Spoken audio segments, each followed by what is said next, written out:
Salam sejahtera, terima kasih kerana menonton channel ini. Akhirnya, Wan Saiful Wanjan terima pada apabila didakwa mengelirukan Dewan Rakyat. Apabila beliau mendakwa tentang kenyataan beliau dikeluarkan dulu berkaitan dengan kenyataan kononnya beliau boleh bebas daripada pendakwaan kalau menyokong Anwar Ibrahim. Perkara itu telah pun menimbulkan kontroversi besar sehingga Wan Saiful Wanjan sah dirujuk ke Jawatan Kuasa Hak dan Kebebasan. Usul itu disokong majoriti ahli parlimen kerajaan, manakala wakil rakyat blok pembangkang bertindak keluar sebagai tanda protes. Inilah kualiti pembangkang kita sekarang. Sikit-sikit keluar dewan, sikit-sikit keluar dewan. Tak tahulah mereka ni keluar dewan ni bagus kah tidak. Tapi dari segi penilaian moral, tak baguslah.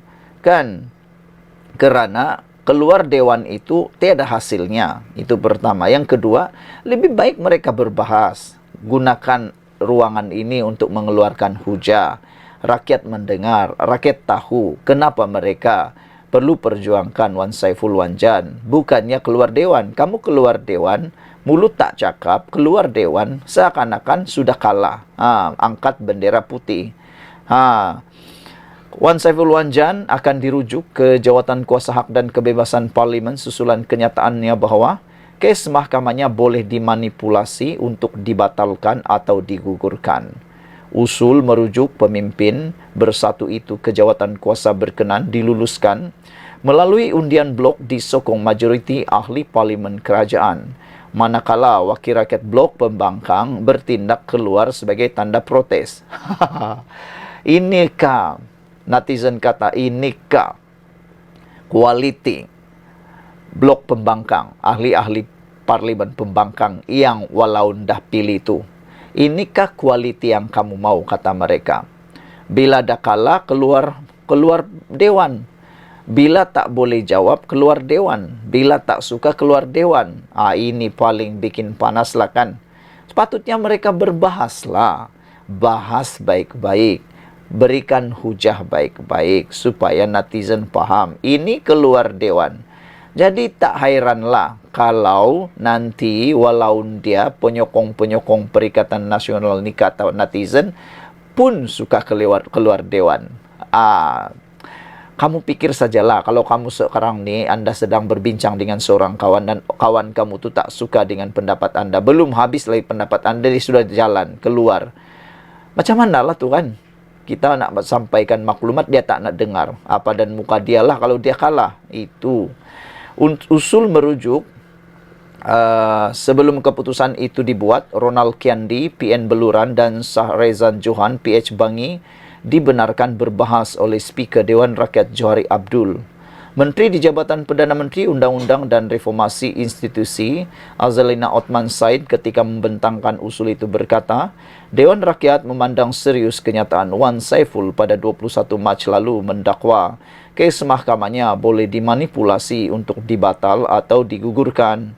Perbuatan ini telah menunjukkan ahli parlimen Tasik Gelugur telah menyebut perkara yang sedang dalam timbangan mahkamah dan boleh dianggap merosakkan kepentingan pihak-pihak yang berbicara dalam kes tersebut. Susulan itu, Wan Saiful perlu dirujuk ke Jawatan Kuasa Hak dan Kebebasan Parlimen untuk menentukan sama ada kenyataannya mengelirukan dan membuat syur untuk pertimbangan Dewan.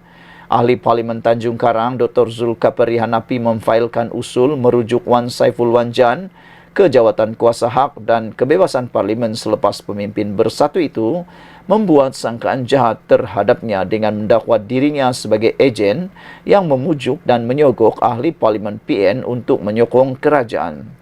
Sehari sebelum itu, Wan Saiful mendakwa Zulkapari dan ahli Parlimen Gua Musang, Muhammad Azizi Abu Naim bersama 3 lagi individu dikenali sebagai Hasnan, Datuk Azman serta Datuk Rahim membuat kacau ganggu dalam usaha mempengaruhi kelakuan dan sokongan beliau kepada kerajaan. Wan Saiful kini berdepan tuduhan pengubahan wang haram dan rasuah melibatkan projek Jana Wibawa mengikut Seksyen 4 dalam kurungan 1 kurungan B Akta Pencegahan Pengubahan Wang Haram pencegahan pembiayaan, keganasan dan hasil daripada aktiviti haram 2001. Sekian untuk kali ini. Jangan lupa tinggalkan komen anda, tekan butang subscribe. Bye-bye. Salam sejahtera. Hari ini terbukti bahawa langkah kerajaan melaksanakan dasar subsidi bersasar adalah tepat dan bagus. Ini apabila Menteri Keuangan kedua sekali lagi menegaskan dan membuktikan bahawa diesel tiris kini kurang. Susulan penyesaran semula subsidi. Ini baru 1 minggu. Belum sampai pun sebulan. Penyesaran subsidi diesel bersasar, pelaksanaan subsidi diesel bersasar, kita dah mula melihat manfaatnya. Kita dah mula melihat kebaikannya. Itulah kata, sesuatu kebaikan itu mengambil masa, bukan sedetik terjadi.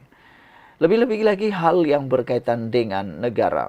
Ia bukan boleh diukur sehari 2, sejam 2, sejam 3. Kerana pelaksanaannya mengambil masa. Sekarang ini satu demi satu kebaikan mula timbul. Biasalah di dunia ini hakikatnya keburukan itu paling mudah orang cerita, paling mudah orang nampak berbanding kebaikan. Buktinya, 10.000 kebaikan tidak dapat menandingi satu keburukan. Kerana satu kesilapan dan satu keburukan, semua 10.000 kebaikan itu tertutup begitu saja. Begitulah dalam isu diesel. Kebaikannya lebih daripada 10.000. Tapi keburukannya hanya satu, itulah yang terus diputar dan diputar oleh pembangkang bagi mempengaruhi para pengundi dan rakyat supaya menolak dasar tersebut. Tapi alih-alih bila mereka jadi kerajaan nanti, apa mereka buat? Teruskan jugalah kan, sebab mereka tahu negara sekarang ini dalam keadaan hutang yang sangat tinggi, lebih daripada 1 triliun. Selain daripada itu, mereka sedar bahawa berlaku banyak ketirisan minyak diesel, penyeludupan, bahkan kerugian besar berlaku kerana subsidi itu terus dinikmati oleh orang-orang kaya, oleh warga asing. Termasuklah baru-baru ini kita dikejutkan apabila syarikat bas di Singapura turut terkesan apabila subsidi diesel bersasar dibuat. Kerana mereka turut terlibat meminjam mengguna minyak diesel Malaysia. Terbuktilah terkantoi selama ini mereka rembat minyak diesel Malaysia.